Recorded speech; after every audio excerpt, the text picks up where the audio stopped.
여러분, 오늘 제가 드리는 이야기는 평소에 무심코 반복했던 습관 하나가 여러분의 몸을 천천히, 그러나 확실히 병들게 할 수 있다는 경고입니다.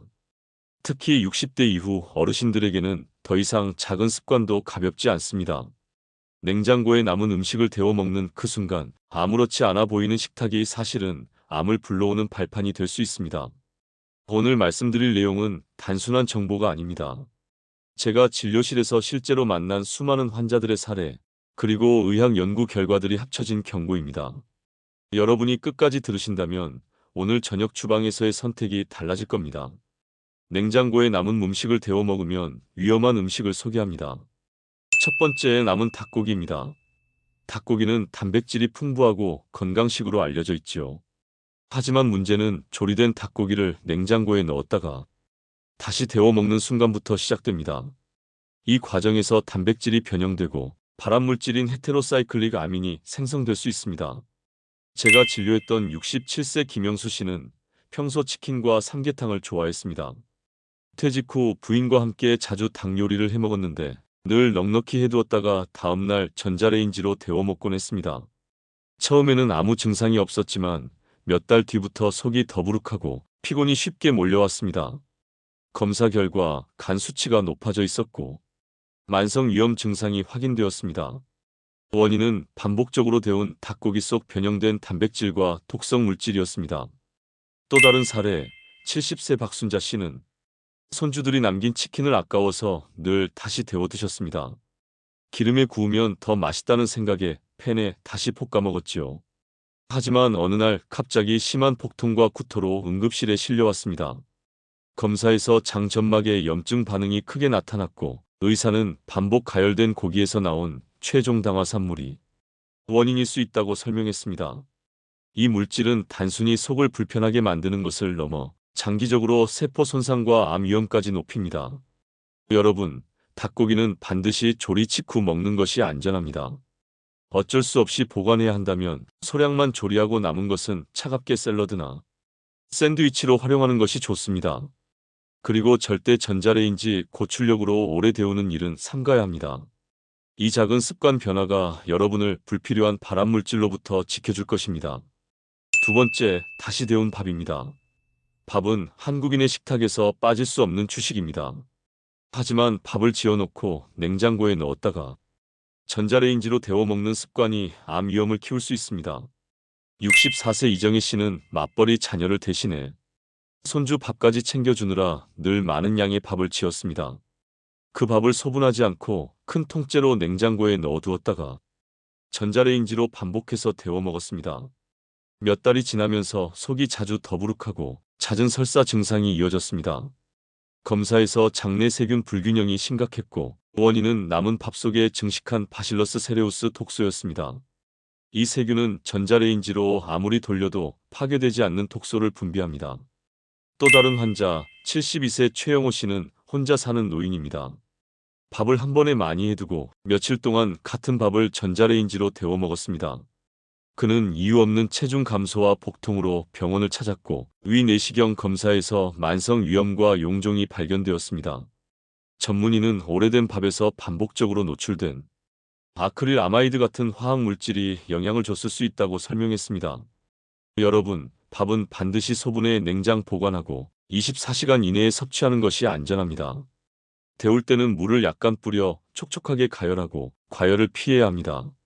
특히 밥을 하룻밤 이상 실온에 두는 습관은 절대 금물입니다. 세 번째는 밤새 둔 감자입니다. 감자는 건강식처럼 보이지만 조리 후 잘못 다루면 독성 폭탄으로 변할 수 있습니다. 68세 장미자 씨는 아침마다 감자 조림을 해두었다가 점심, 저녁에 다시 데워 먹는 습관이 있었습니다. 처음에는 아무렇지 않았지만 어느 날부터 속이 자주 메스껍고 설사가 반복되었습니다. 검사에서 간 수치와 신장 수치가 동시에 나빠져 있었고 원인은 감자에 남아있던 솔라닌 독소였습니다. 특히 녹색으로 변하기 시작한 감자를 그대로 조리한 것이 문제였습니다. 다른 환자, 70세 한동수 씨는 감자튀김을 좋아했습니다. 남은 감자튀김을 전자레인지로 데워서 매일 술안주로 드셨습니다. 검사에서 혈당이 급격히 높아져 있었고 혈관 탄력성이 떨어져 있었습니다. 이는 감자를 고온에서 반복 가열하며 생긴 아크릴 아마이드 때문이었습니다. 세계보건기구는 이 물질을 잠재적 발암물질로 분류하고 있습니다. 여러분, 감자는 조리 후 가능한 한 바로 먹는 것이 가장 좋습니다. 남은 감자는 냉장 보관하더라도 하루를 넘기지 말고 절대 전자레인지 고출력으로 반복해서 데우지 마십시오. 그리고 껍질이 녹색으로 변한 감자는 절대 드시지 말아야 합니다. 네 번째, 삶은 달걀과 계란 요리입니다. 달걀은 단백질이 풍부한 완전식품으로 불립니다.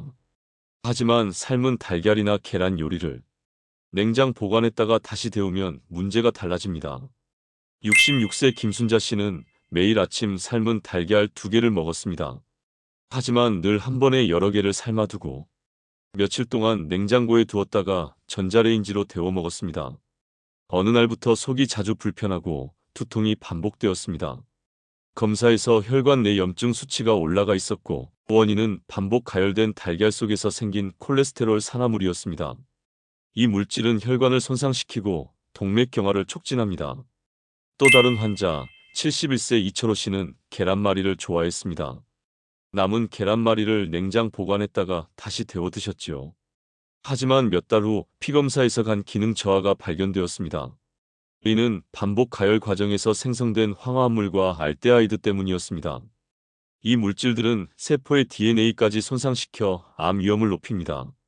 여러분, 달걀은 조리 후 바로 먹는 것이 가장 좋습니다. 삶은 달걀은 다시 데우지 말고 차갑게 먹거나 샐러드로 활용하세요. 달걀 요리를 꼭 데워야 한다면 낮은 온도에서 짧게만 가열해야 합니다. 여러분, 앞에서 닭고기, 밥, 감자, 달걀의 위험성을 말씀드렸습니다. 이제 나머지 4가지, 우리가 일상에서 너무 쉽게 반복하는 습관 속에 숨어있는 위험들을 알려드리겠습니다. 끝까지 들으셔야 오늘 저녁 식탁의 선택이 달라질 것입니다. 5번째, 다시 데운 버섯 요리입니다. 버섯은 저칼로리에다 식이섬유가 풍부하고 항산화 성분까지 있어 건강식으로 자주 추천됩니다. 하지만 문제는 조리 후 남긴 버섯을 냉장고에 넣어두었다가 다시 데워 먹는 순간 발생합니다. 실제로 제가 만난 69세 윤정희 씨는 버섯볶음을 좋아했습니다. 한 번에 많이 만들어 두었다가 냉장 보관하고 며칠에 걸쳐 전자레인지로 데워 먹곤 했습니다. 그러던 어느 날 갑작스런 피부 발진과 두통이 나타났습니다. 검사 결과 간 효소 수치가 크게 올라 있었고 원인은 반복 가열된 버섯에서 생성된 하이드라진 계열 독성 물질이었습니다. 또 다른 환자 74세 조민수 씨는 삼계탕에 들어가는 표고버섯을 늘 남겼다가 데워 드셨습니다. 몇 달 후 알레르기 반응과 만성적인 복부 불편감이 심해졌고 검사에서 간 기능 저하가 확인되었습니다. 의사는 버섯을 반복 가열하며 생긴 질소 화합물과 중금속 농축이 원인일 수 있다고 설명했습니다. 여러분, 버섯은 조리한 만큼만 먹고 남기지 않는 것이 가장 안전합니다. 남은 버섯은 다시 데우지 말고 차갑게 샐러드나 냉채로 활용하는 것이 현명합니다.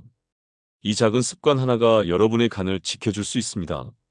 6번째, 해산물입니다.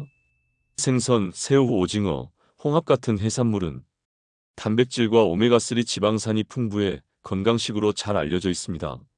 하지만 조리 후 보관했다가 다시 데우는 순간 이 영양소들은 독성 물질로 변합니다. 62세 김경자 씨는 고등어 구이를 자주 해두고 냉장고에 넣었다가 전자레인지로 데워 먹었습니다.